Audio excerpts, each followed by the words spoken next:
your victory is guaranteed. Now, because some of us live a lifestyle of trusting God, we are not surprised when we get the victory.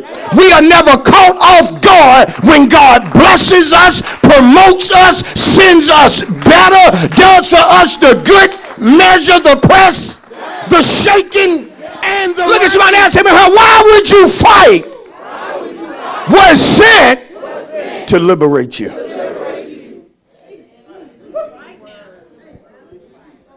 Sent to free us. That's when so many saints sit in church in bondage. Won't allow truth to liberate. Truth is sent to liberate us. Are y'all here? Now the main thing God sends truth to do is to get his people out of confusion. Out of a place that they don't need to be in. Look at John 4. Let's deal with this and be done. He's sending truth. That truth can liberate us. But because we teach it, understand. John 8:31-32. He said, you will know the truth. Listen, saints. And the truth will make. The truth will make. The truth will what? Make. The truth will what? Make. The truth will. The truth will. The truth will. The truth will. That suggests a process as I apply truth. You can't apply some truth and expect things to change in 24 hours. No, you got to abide. Teach it right, pal. You got to stay in truth. You got to abide in it when things trying to pull you out of it. And when you abide in it, it's going to liberate. It's going to do what God sent it. Can I testify? That's when I ain't broke this morning. The reason I'm able to lead people the way I do, well, the truth will set you free. No, you want something setting you free. You want something. But truth, there's a process. That's when Jesus said you got to abide in it. You got to stay in it. Come on, somebody. And things will get better. What did he tell you a couple of weeks ago? From here it gets better. From here it gets better. Even told you to write down the day and time that you received such a word. But I wonder since then, how many kept abiding in that? And how many let go of it? Some of you received bad news after you got good news. Is that right, Bro John? Because truth is what? Good news. Sometime right before God liberates you, he'll give you truth and then you'll get bad news. Come on. He'll give you truth and then you enter into a trial. He'll give you what you need to liberate you, and then what you didn't want to see happen might happen, but it's just temporary. Preaching to somebody, what you're going through is just temporary. Ooh, and to tell them 3 times, let truth work on you, let truth work on you, let truth work on you. You know why I'm saying here? God trying to free somebody this morning. Let truth work on you.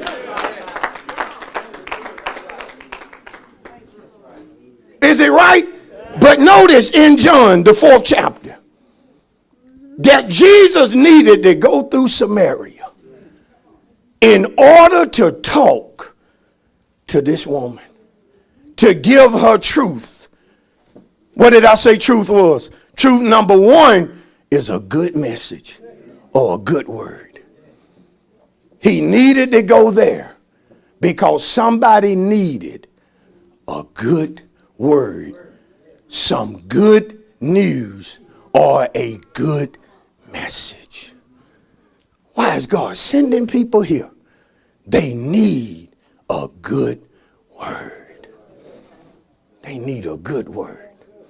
They need a good message. Something that's going to send structure. Number 2, truth also equates a profitable word. I need to give her something that if she embraces it, it will cause profit to enter into her life.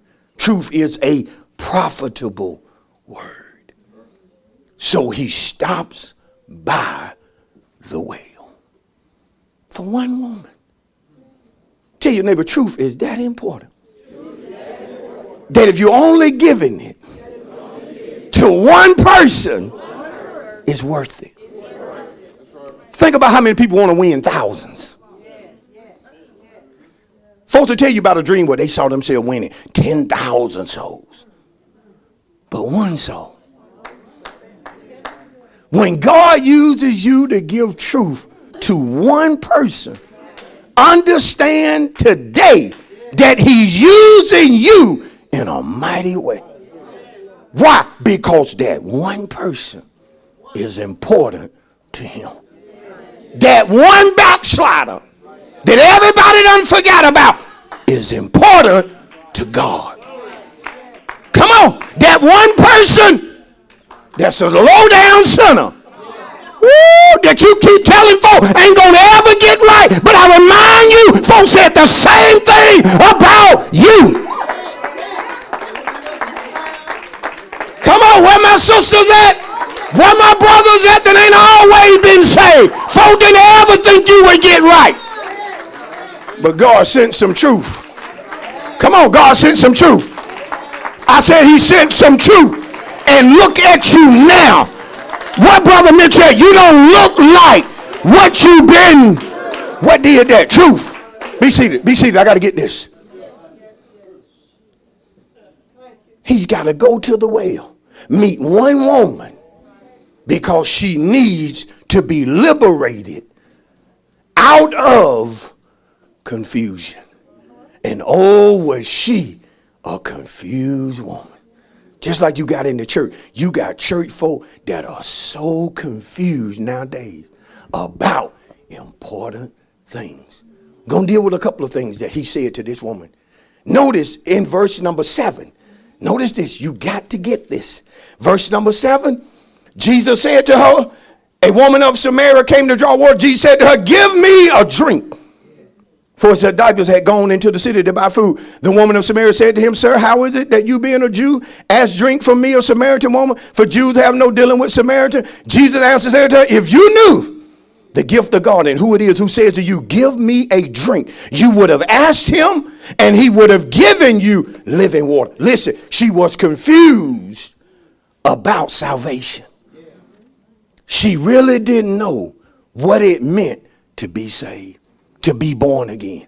And it's a lot of folk that go to church, but if you really ask them, are they saved? Are they born again? Instead of you getting a firm yes, you'll get, I read my Bible every day. I talk to God all the time. You didn't ask them they read their Bible. You didn't ask them that they talk to God all the time. You ask them, was they saved? Are you a believer? I do the best I can. Now, I don't know what you're trying to imply, but I help people.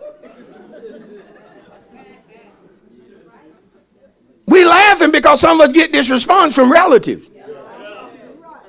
Oh, here we go. I'm so tired of you and y'all little church, thinking y'all church over there better than my church over here. If the truth be told, there are certain places that's not even churches. They're not houses of worship. They are made by men and they are run by men. It's not God's house. But notice, she's confused about salvation. Let me ask y'all this. Don't you feel like I feel that salvation is too important of a thing to be confused about? If your demise takes place tonight, you need to know where you're going to spend eternity. Because you can always get a lying preacher at your funeral to put you somewhere where folk know you ain't there.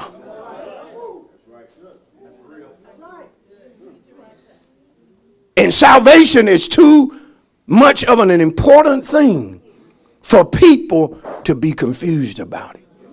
Jesus said, woman, you're so concerned with this natural water that you don't understand that you need living water.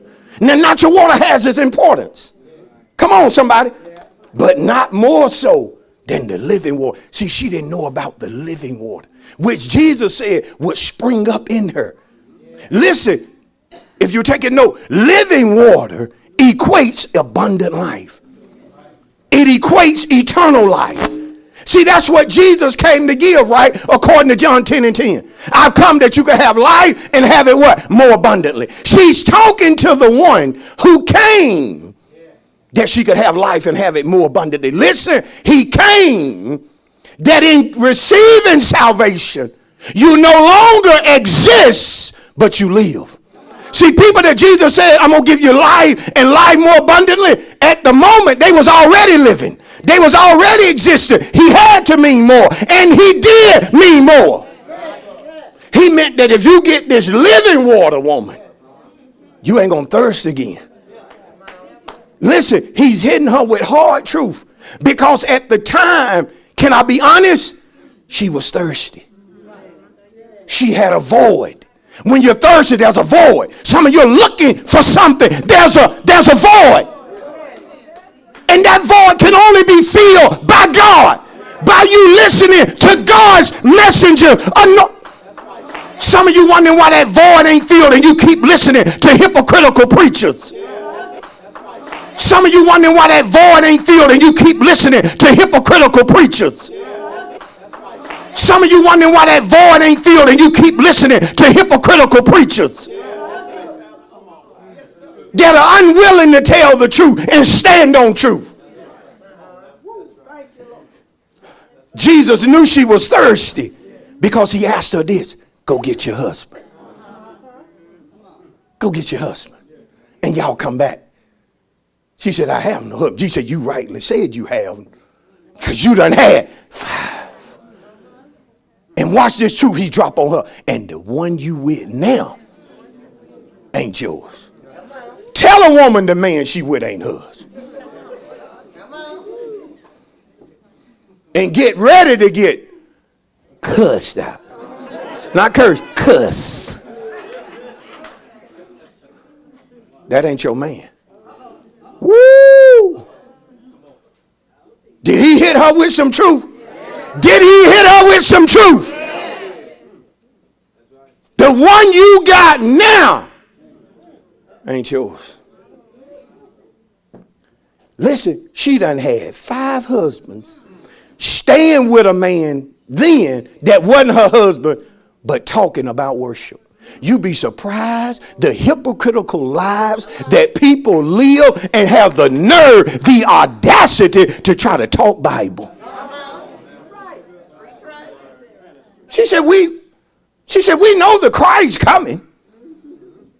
When he come, he gonna tell us all things. He coming with revelation. We waiting on the Messiah. But at the time she's waiting, she's not even living a life that's in line with what she know.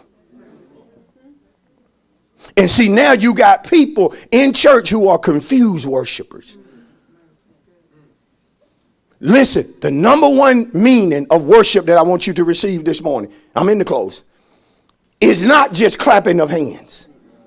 This is what confuses people in the church. They'll go to church, oh, we worship today. We clapped our hand, man. We gave them a wave offering. We danced, shouted, and so forth. But see, you can do all that and still ain't worshiped. Because worship means servanthood. It's loyalty to God.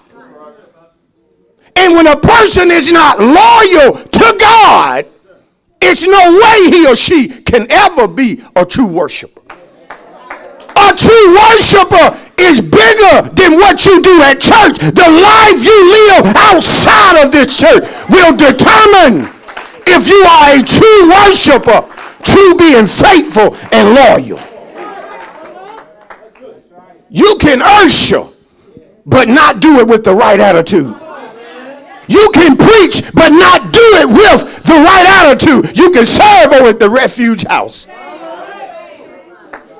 But if your service is not to God,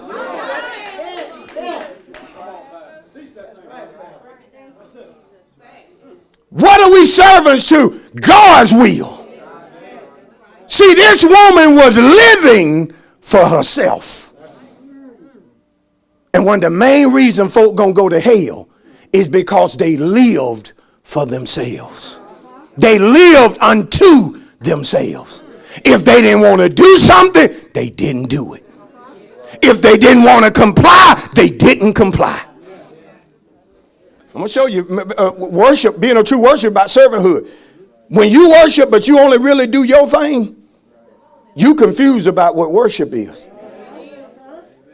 Because a true worshiper, I'm going to show you what separates us.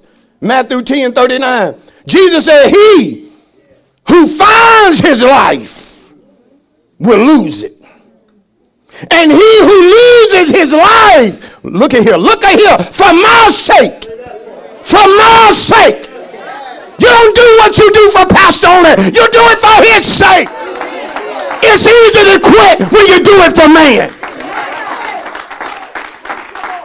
But may I remind you that Pastor didn't die for you. That's the reason every one of y'all can make me mad, but I ain't going nowhere, because I don't do what I do for you. Be seated. Watch this. Let's bring this thing in. That's the reason we are not to worship men. Some of you going to not like this, but that's one thing got the Catholic Church so messed up and out of order. Worshiping Mary. You don't worship men. You don't worship angels. You don't worship things. You don't worship a car. You don't worship a house. You don't worship a position. You don't worship money.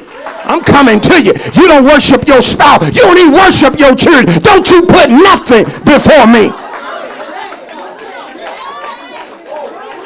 Nowadays we got to deal with these lukewarm saints.